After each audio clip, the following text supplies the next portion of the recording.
an interactive learning platform for families. Welcome back to Techstination. I'm Fred Fishkin. Joining us from The Juice Learning is founder and CEO Nathan Leight. Hi, Nathan. Hey, Fred. Good morning. Good morning. And Brendan Kells, VP of Education at the company. Hi, Brendan. Hi, Fred. Thanks for having us.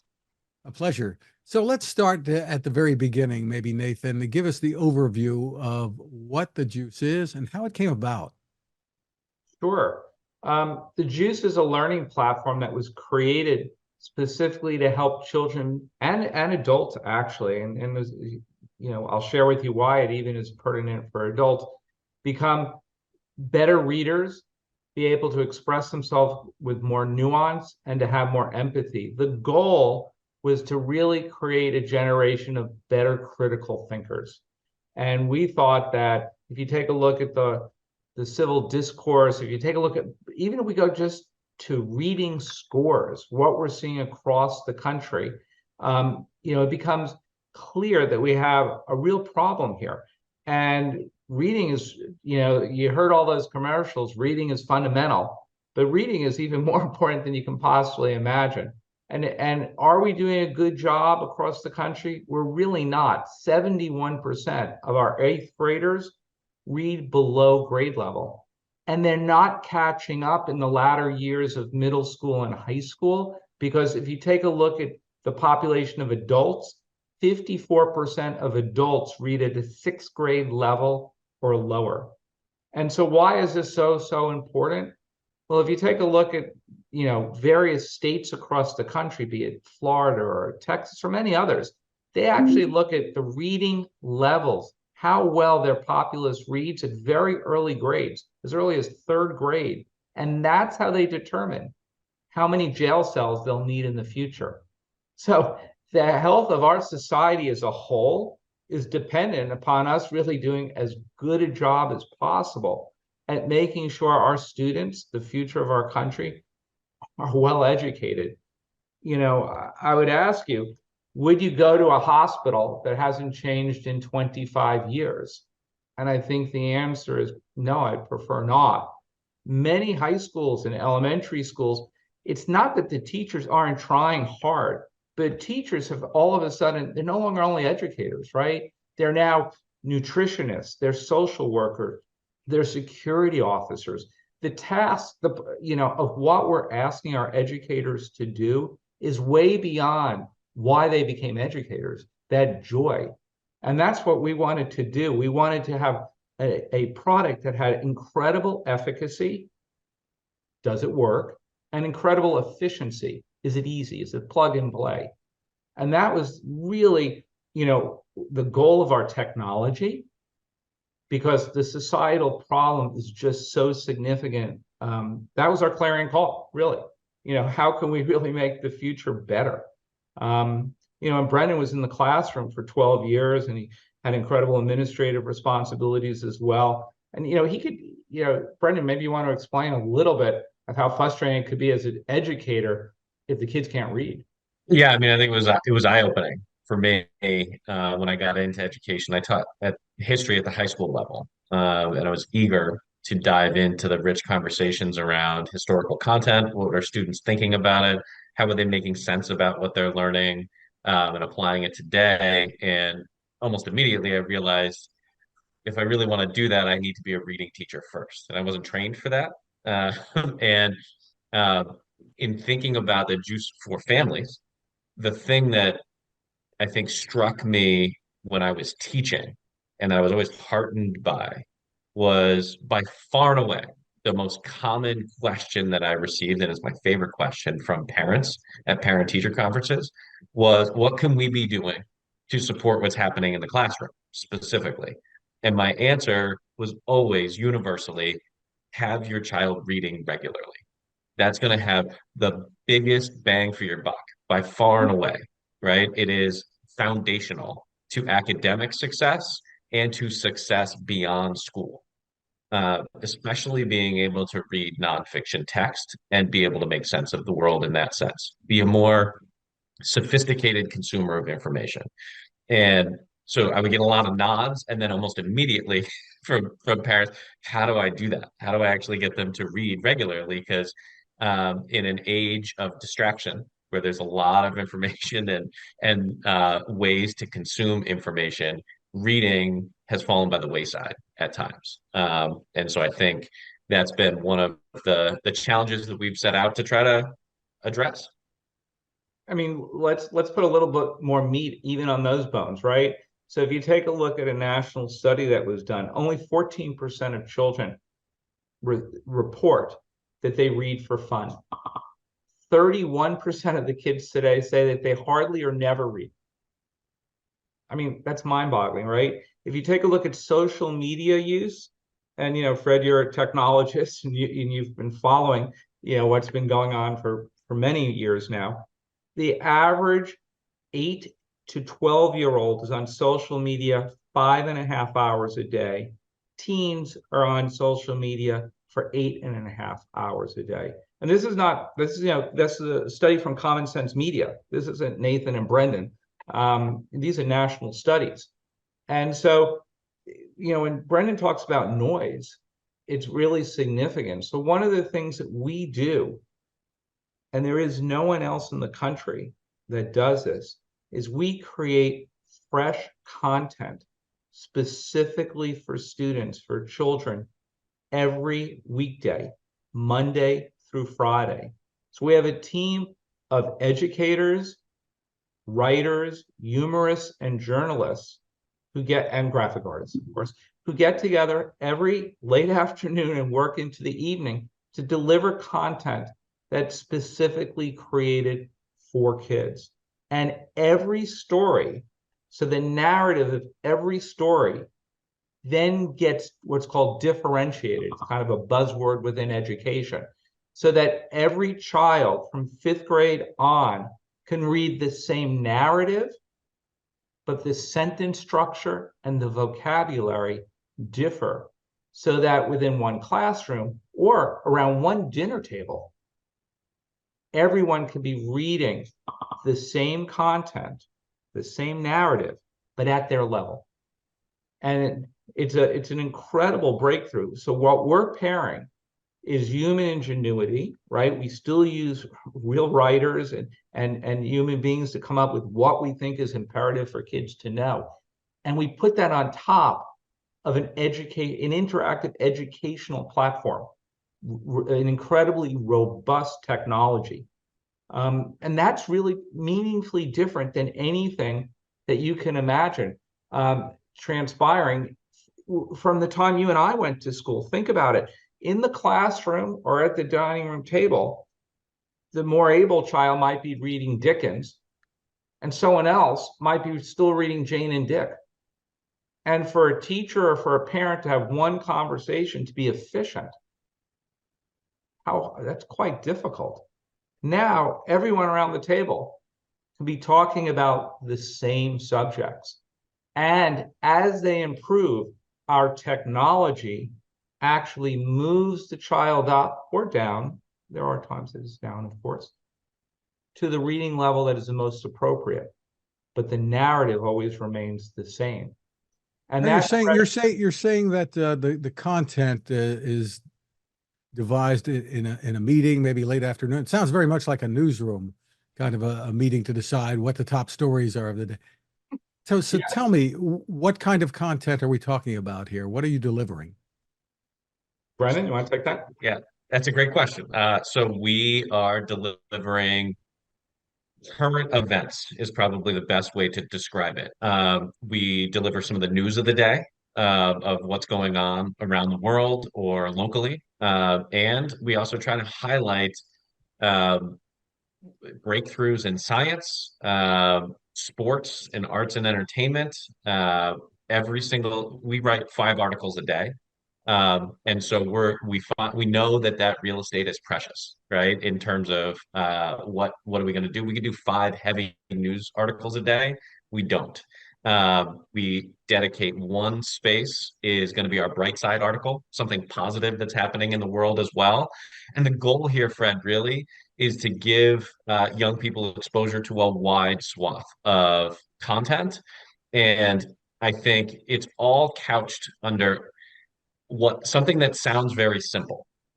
In education, this is like ed speak 101. It's become a platitude, is that best practice in any classroom, and the task is the same for any parent who has a goal for their kid as well, is to meet them where they're at first, and then you can get them where you want them to be, right? And when it comes to reading, you need to meet them where they're at, and that's in their interest level.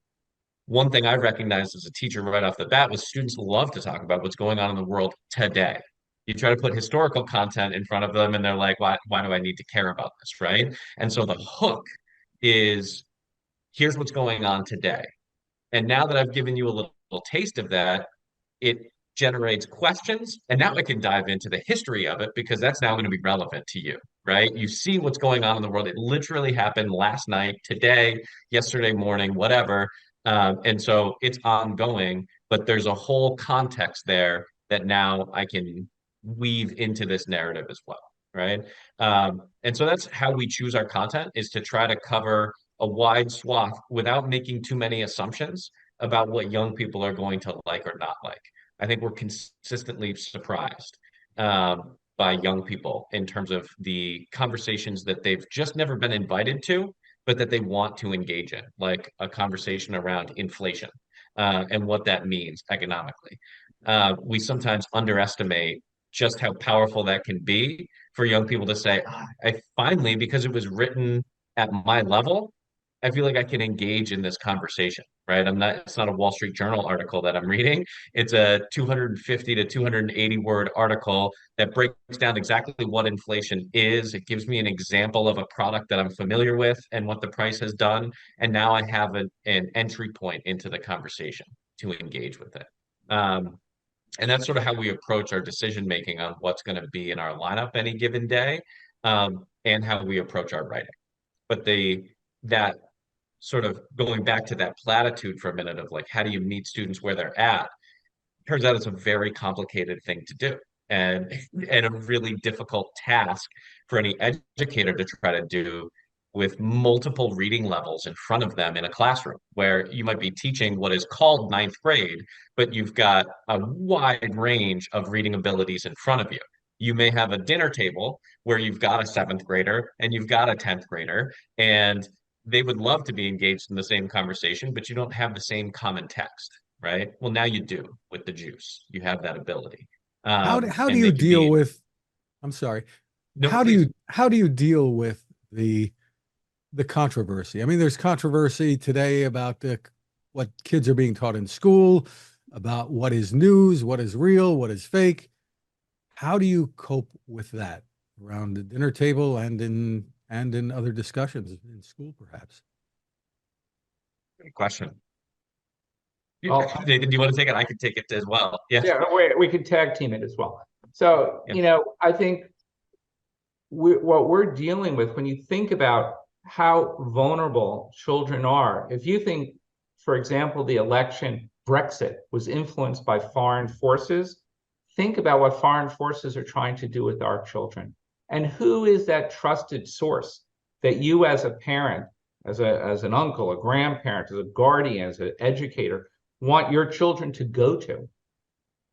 Let's be clear, we have no horse in the race. We're not blue, we're not red, and we're not purple, because being a centrist is a political point of view as well. Our goal is to make children critical thinkers. We're concerned with how they think, not what they think. We've been at this, right, and have printed about 11,000 articles. Over that period of time, we lost one homeschooler, one, because we declared President-elect Biden. And we only did that after Fox News did.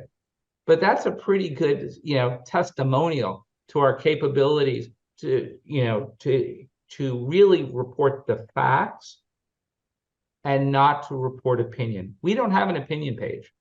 We're not Don Lemon or Sean Hannity. What we are people who are driven by the mission to make kids smarter. And we believe smart is a process.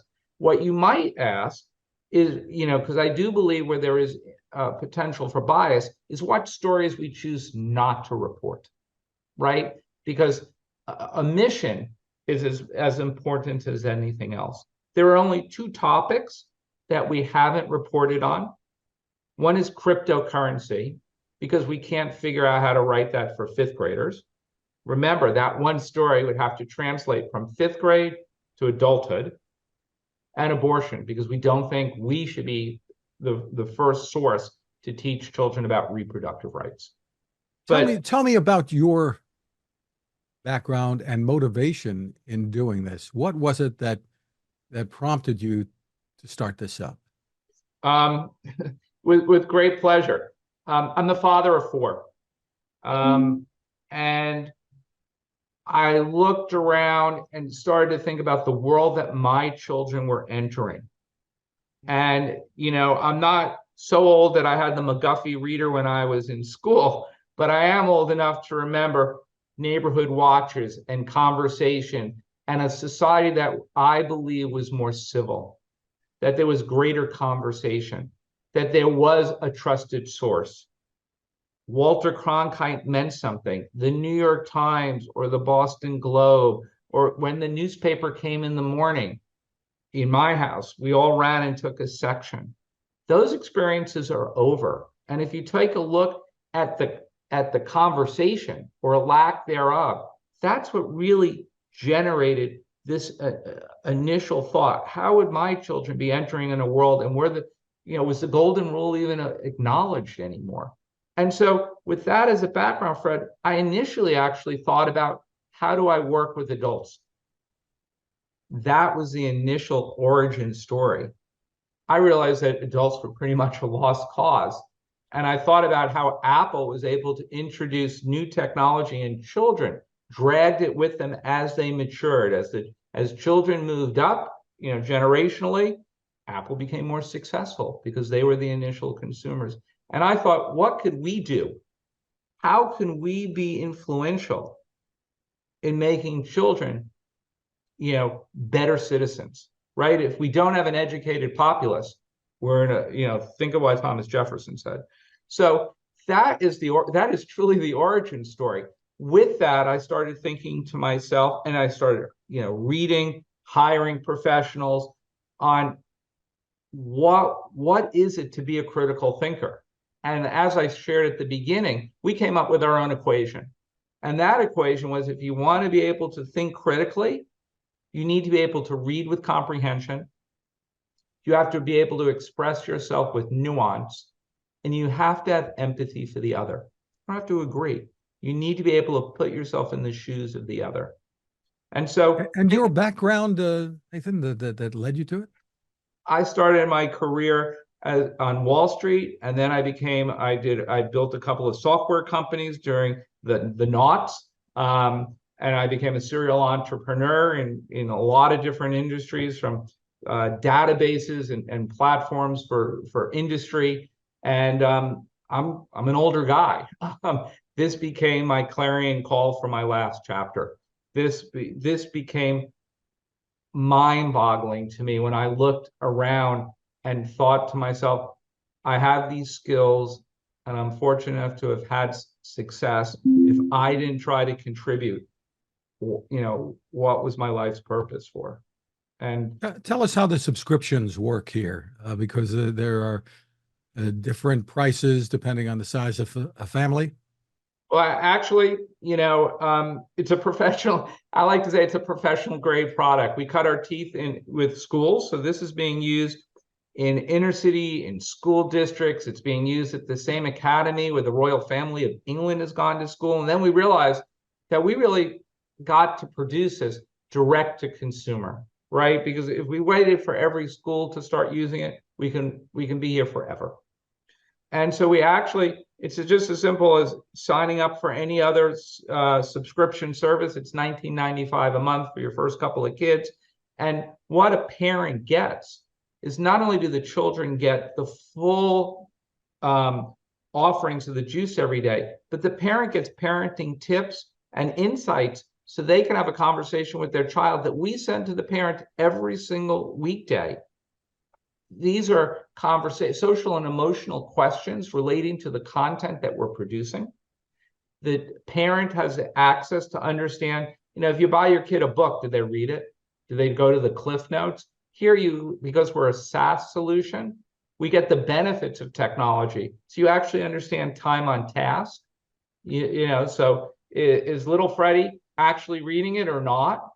And the whole experience, Fred, is 15 to 20 minutes a day. That's it. And I'll go over the efficacy. And so the parent understands, is the child using it, and how's the child's performance? And that performance goes back to where that state of residency of your child is. So you know how your child is doing on the New Jersey state standards versus New York state standards, or Florida, or Texas TICS, and so on. So you can actually help your child, and we give you remedial work by interest level, and we can go over all that. Well, this is for fifth graders and up, basically. Yeah. So when you think about it, by the time if you look at the popular press, Reader's Digest is at a fifth grade level. The Boston Globe's like 7, 8. New York Times about 9, 10. If you're reading at 11th, 12th grade level, that is the equivalent today of a college text. It's just vocabulary, what they call tier 2 and tier 3 words that differ. So yes, the answer is yes. Brendan, tell me what your thoughts are about whether or not this is providing sort of a backdoor to get parents to do more reading and engage. That's an interesting question, Fred. I think I don't know if I would call it a backdoor. To me, it feels like a front door, in that, like, parents rarely, there's so many barriers to entry for parents to engage with what a student might be engaging with in school. And this makes it easier because it's delivered to inboxes every single morning. And so if a student is reading it in school, fantastic. Then then the teacher and the student and the parent, they're all reading the same thing, right? Just at different reading levels. So I don't know that I would think of it that way, but I do think that it is a tremendous tool for generating parent engagement. In fact, I mean, we've heard this as feedback from organizations for whom that's one of their primary goals, is how do we engage home with the educational process for our young people as well. We dissolve some of those barriers through the value of our technology, for sure. Terrific. And if you look at, like, Fred, if I could just share with you today, what did we cover, right? So what would you get out of today's juice? There's a story about what's going on with Russia and the Ukraine, with the military jet that crashed. There's a story about gene therapy solving a hearing loss issue. There's a story about drought affecting 25% of the population. There's, of course, word of the day, and that relates to where your reading level is. There's a new species of snake in Alaska. There was a discovery, and what does it mean in STEM and the environment? There's a story about a teenager teaching himself robotics to design an aid to work with people who have Alzheimer's. We have real-time polling, so you actually get a feedback loop. The quote of the day is from Fran Lebowitz, and then the video of the day is on Angkor Wat. This is all original content created by the staff of the Juice, and think how varied that is. And part of that is we cast that net to attract something. Should attract you, something you'll find interesting. I'll show you what the student version of the Juice would look like on my own account. This is the sort of landing page that they go to if they enter it from their email. And it just kind of gives them a broad overview of what they've done so far, how many stories have they read, extra juices, and so on. When they open the Daily Juice, this is what the layout looks like. So it's a card-based system of what the articles are. You can see it's very visually appealing and kind of meets students where they are and what they're accustomed to in consuming information to begin with. And then they can select whatever article they're going to go into. And the way that we've put in the literacy supports is really asking ourselves the question, what are all the reasons why students stop reading? The first one is they scroll to the bottom of whatever they're assigned to see how long it's going to be. So our articles are only 250 to 280 words in length to cut that out. They can listen to it. There's an assistive ability there, and it's going to highlight the text. It can read aloud to them. They can be listening to it on their ear through their earbuds on their way to school if they wanted to. They can translate it side by side to some 74 different languages, I think. And these translations are not Google Translate. These are vetted and with native speakers to make sure that what we have is truly contextually based. And they get the side by side translation there. Um, and then they have tier two and tier three vocabulary. These vocab words are chosen by our educators to be defined within the text so that students don't have to go elsewhere to understand what they're reading. Um, with conflicts like what's going on in Russia, this is a really good example of the question that you asked with controversy at times. When we don't know something, that's in the article. Like, we don't know why this plane went down. Russia claims it was this. Ukraine hasn't commented yet. We would never say it's confirmed that this is what happened, right? And so what we do is just tell the story in 280 words as to what happened. You've got the Russian government claiming this, Ukraine has withheld comment, and then answering the questions, we give a little tidbit into what is it going to require to actually get an answer to what happened and give some explanation for students there. They have a better understanding of something that's going on in the world right now. But they may not understand the full context of the Russian-Ukraine war. So we also have these extra juices embedded within it, where they can click on this and get a whole breakdown in a Q&A format of and the most basic questions right off the bat. Just what is Russia? What is Ukraine? You might have been embarrassed to ask that in to your parents or to your teacher, but here it is defined for you. And now what's been going on over the last almost 2 years now of this conflict, so that they can get a little primer on what they just read about. And it's also been paired with a reflection question, which is a great discussion starter, either at the dinner table or in a classroom, as well as a reading comprehension question that is going to give students immediate feedback on how they did, as well as some pointers about what skill was this actually assessing. What should you be looking for within a text? And this has to do about pulling out evidence to support points in a text. So you can see how independent learning is possible without necessarily having a teacher having to be over their shoulder or a parent having to be on top of them to do it as well. And so that's just giving you a very quick overview of what an individual article, every article that we publish is like that. And it's done at 4 different reading levels where the sentence structures are going to be different. Some of the vocab is going to be different, but the content of the story and the takeaway for every student is going to be the same. So that when they turn and talk to one another at the dinner table, it's going to be as though they read the exact same story. So through 20 sessions, Fred, by answering that single assessment question after the story, we have a very, very granular understanding of that child's capabilities and are able to prescribe remedial solutions to make that child a stronger and better reader.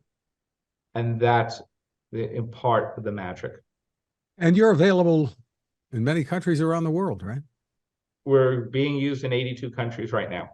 So remember, where you saw the translation, a lot of parents might be illiterate in English, but they're perfectly literate if they were immigrants from another country. And here's a way for them to be improving their English and having an experience with their parent. So as helping people to learn English or a second language, it's a very powerful tool. And I guess lastly, how do you deal with, I'm not sure what your staff is composed of, how do you deal with the different viewpoints on different stories? The Black viewpoint on a story might be very different than a white viewpoint or Hispanic. Tell us how you deal with that. Take that, Brendan. You want me to? Sure, no, I could take it. I think in a couple of ways. Number one, it's a daily grind. Fred is the best answer. You described a newsroom. In a lot of ways, it feels that way remotely, but we work very closely together as a team, and we have these discussions every single day on every single article at every single level that we write. And we have trained journalists who are a part of this process in terms of the writing, and their experience is really valuable in maintaining perspective, right? And editing. So we have every single one of our articles is edited, and it's a diverse team. That's also, so we've got multiple viewpoints of reading these stories and flagging things, right? That we may not have thought of as the original writers, so the original authors of it, right? But it's edited by journalists in terms of making sure that we're fact-based and we're getting it right, and we're not using loaded language. We're not trying to steer what students think, right? Or how they think, right? We're trying to just give them the information so they can make up their own mind. And it's also edited by our educators to say maybe we need a little more context here for the 7, 8, and 5, 6 level because we shouldn't be assuming this background knowledge already, that sort of thing. But I'll give So you a case of, pretty intensive. I'll share a case of sensitivity. In the midterm elections, we had an article that was written and it said the Republicans were crawling to a majority of the Congress in the House. That wouldn't fly. We couldn't publish that. Crawling denotes that an animal crawls. That's the sensitivity of every word that goes into what we do. And it matters. Words matter. They sure do. So for more information, maybe to sign up, where do people go? They can go to our main website, which is thejuicelearning.com, or specifically for your audience, families.thejuicelearning.com.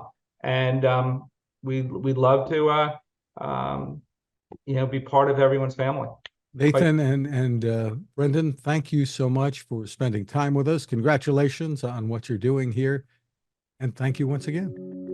Thank you, Fred. It's been a pleasure. Thanks, Fred.